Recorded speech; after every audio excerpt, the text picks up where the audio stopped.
evening uli. Kaibigang Lamador, mga Lamadores ng buong Pilipinas.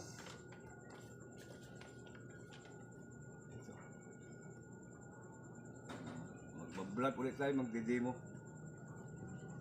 Welcome to my YouTube channel, Philippine Dama Tutorial.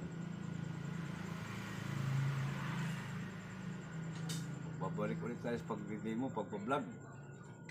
Nung nakaraan, nakapag-upload na tayo ng nakaraan kay Ray Aguilar. So ulit sa panibagong comment rito sa comment section, Mr. John Dave Etang. So comment niya rito, Master Will, request po 116 versus 314. Ito yan, tapos 5-1 116, nag 314, nag 5-1, nag 115, nag 9-5. Ito parang magkahawig to sa laban namin dati ni JJ. Tayo rito, mas kain dyan.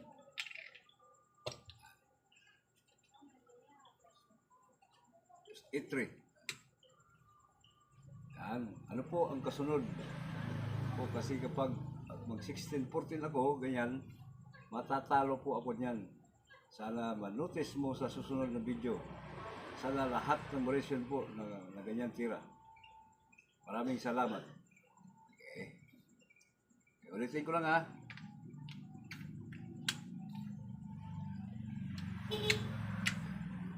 Ito yung request ni Mr. John Digitang. Yan. 314, 5-1, 116, nag-314, nag-5-1 din, nag-115, nag-9-5. Ito. Ganyan. Ito yung nangyari. Tapos nag-3. Kaya ayaw na mag-16-14 kasi yun lang ang mangyayari. Okay, dito tayo sa 16-13 ito. So, ang option kasi nito, dalawa. Itong 3-14 saka 11-7. Itong 3-14 na mauwi ito sa laban namin dati ni Jojo. Itong 2-15, ganyan. Pagkain niya rito, akit ka rito, ganyan. No? Ngayon, pag sumayang siya, ganyan, kaya rito, pag dalawa niya, may abante rito sa 13-3. Ito na kagad ang advantage mo ito.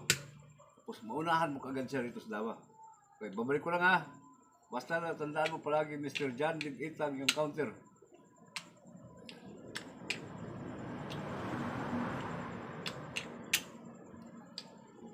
Manon, nag-314, nag-5-1, nag-116, nag-314, nag-5-1 din, nag-115, nag-9-5 dyan. Kaya ito, dalawa. Tapos nag-8-3 siya. Kaya itong pinaka-best, ito talaga pinaka-proper niya. Kaya pag nag-314 siya, ito na gagawin mo kaagad. Yan. Pag mata siya, okay lang. Kasi dito, pwesto ka rito, ganyan, oh. Ngayon, pag dito siya, dito ka na. Yan. Para may treat kagad, ganyan kagad. Yan. Ngayon, sa ganitong formation, ulitin ko lang ha, ganyan. Ito siya, ganyan.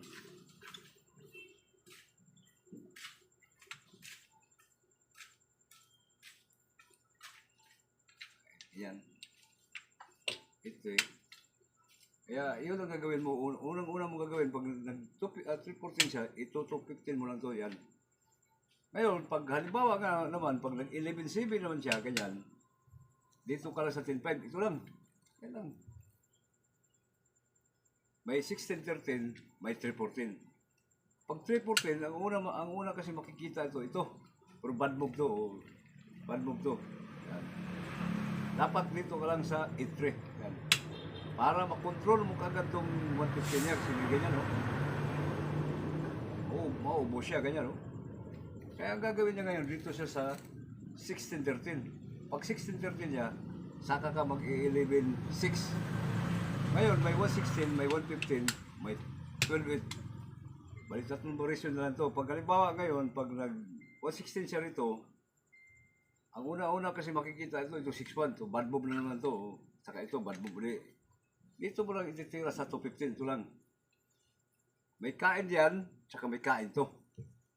Pag halimbawa ito, unahin natin ito, pag kumain siya rito, kakain ka ng 4 to. Ibig sabihin, malulugi siya ng 2. Yan. Kaya dito pa lang sa ganitong posisyon, hindi siya pwede kumain dito. Dapat dito siya kakain. Yan. Pagkain niya riyan, iaabante mo itong 416 to. Siyempre, hindi pa siya pwede kumain. Siya obligado 2. Ganyan. Kain dito, before ka magna 9.5. Yan. Kain. Ito na. Kain ito. Tuloy natin ha. Ganyan. Kain siya rito, abante ka. Ngayon, persado talaga niya patayin to. Kasi pag tumira siya, wala na. Oh. Pareha ng pizza eh.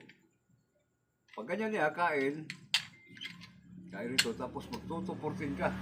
Pag 2-14 niya, 8-13-3. Ito, kain dito, tapos 5-1. Okay. Babalik ko lang ha.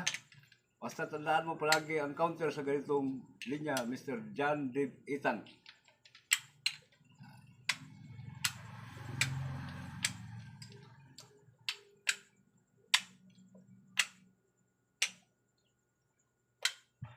Shout out tayo maya pagkatapos ng umanon ka, nagganyan. Nakaw rito, nag-9.5. Kain rito. Kain dyan. Kain, ganyan. Tapos nag-eat siya. Kaya pinaka-proper talaga rito itong 16-13. Pag ganyan, ititira mo ganyan lang.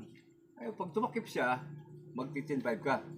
Ngayon, pag nag-3.14 siya, i-eat ka, ganyan. Para itong 115 hindi pwede matira kasi hindi ganyan. Oh. Kaya ang gagawin niya dito lang. So, 11.6. Ang ginawa kanina nag 116. Kaya natirahan mo siya ng kombinasyon. Ganyan, no? Ganyan. Tapos dito. Ganyan. Tapos ganyan. Kaya ito yung nangyari kanina. Kaya ngayon, ibabalik ko lang ha. Ibig sabihin, itong 116 bad move to. Kasi gano'n lang ang gagawin. Ngayon, dito naman sa 115, ito kabila ito. Pag 115 niya, ipapakain mo nitong 416 ito. Siyempre, obligado siya 2, ganyan. Tapos 214 ito. Siyempre, kakain siya 3, ganyan. No? Okay, ganyan. Yan. Ngayon, pag halimbawa, pag tumakbo siya, posisyon ka kagad dito na kagad. Yan. Kagad. Ngayon, pag pinatay naman ito, ganyan, kain ganyan, itatakbo mo ito sa 13.3. Pag takbo niya rito, dito ka lang. Siyempre, papakain niya ito. Kasi pag dito, medyo langanin na, oh, maunahan mo na. Papakain niya ito, tapos before siya dadama. Tapos, huwag kang sasabay rito, ha. Si mauwi sa draw. Iilag mo na ito. Ngayon, pag halimbawa, gumanon siya rito sa 12.15, si plano niya hindi ka pwede padamahin, ilalagay mo ito sa 14.6, 16, ganyan. Ngayon, pag gumanon siya, ilalagay mo rito sa 16.4. Okay. Nasagot na natin itong comment rito ni Mr. John Dave Itang. Ibigyan natin dyan na lamador dyan sa upon. Yung 116 pesos 314.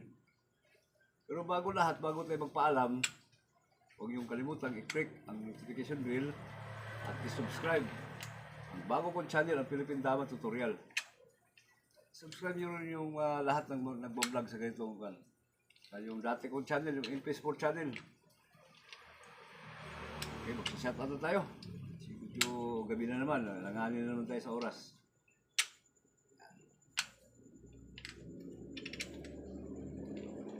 Unahin natin i-shout out to si Juan John Dave Itang. Itong nag-request ngayong gabi na to. Adrian Jordan, Annabel Duran, Rodel Capumanes, Ray Aguilar, Michael Cando, Antonio Numbay, Ruben Gaum, Yapox TV, Pinoy Drama Channel, April TV Channel, Aljon Kaganan, Edwin Lakangan, Edwin Cortez, yung channel ni Larry Idol. Kalimutan ko nang i-kwantong channel ni Idol. LG Rehente, GR Castillon, Gilbert Enoch. Saka, yan lang muna. Saka sa next na tayo mag-shout out. Next video ulit tayo. Paalam na ko kasi video ano yung oras, alanganin na yung oras eh. Magpapaalam na ko. Hanggang dito na lang. Maraming salamat.